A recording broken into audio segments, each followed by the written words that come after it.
What we've seen over the last 15 years or so, since the environment has started to become part of the humanitarian assistance framework, is that organizations have progressively included more aspects of the environment in the work that they do. Whereas years ago, it was really a question of looking at the environment after the disaster. Today, people are incorporating environmental issues directly into the disaster response. And this is good progress that's being made, but the challenge that we face is that it's not being made consistently. And there's not a real understanding of how considering the environment is actually core to providing successful humanitarian assistance. Looking forward, we may be at the cusp of a shift where environment no longer becomes an afterthought or an unusual thing that's seen or done, and it becomes part of the normal process of providing humanitarian assistance.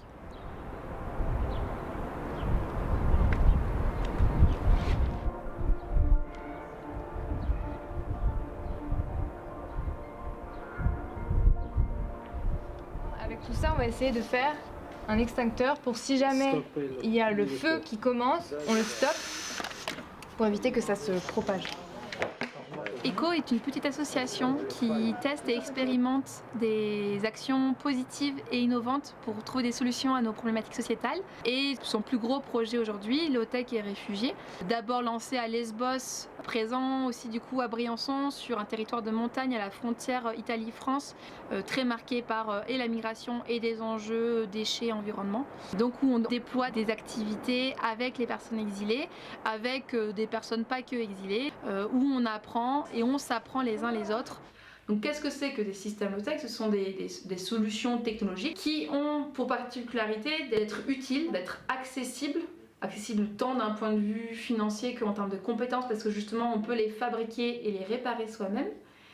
Et troisièmement, fabriquer avec des matériaux locaux, issus de la récupération, de biosourcés, des solutions techniques qui vont être réparables, qui vont être peu énergivores, peu polluantes. Donc des exemples de systèmes low-tech, c'est par exemple un cuiseur solaire, une éolienne maison, un frigo du désert.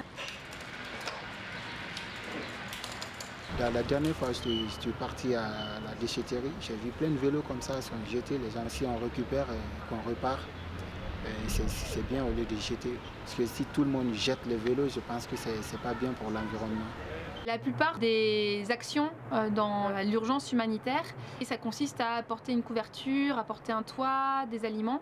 Du coup, d'intervenir au tout début à Lesbos avec l'OTEC et réfugiés, alors qu'on est dans un contexte d'urgence, sur une approche on fait avec les personnes, pour les personnes, par les personnes, c'est très différent des approches conventionnelles. Et en valorisant du coup les savoir-faire des bénéficiaires et en valorisant les ressources considérées comme des déchets qui sont disponibles sur le territoire.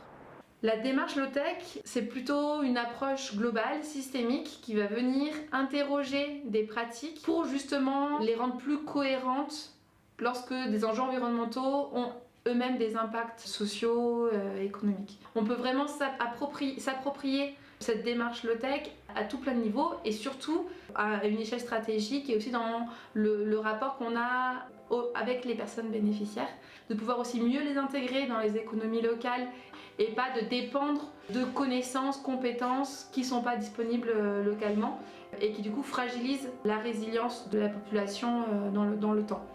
Au début de notre projet avec ECHO, on avait fait des formations sur l'environnement. Ils nous ont expliqué plein de trucs que moi je voyais en Afrique qui dégradaient un peu le continent, mais je ne me rendais pas compte que c'était dû à plein de choses que l'ECHO m'a expliqué.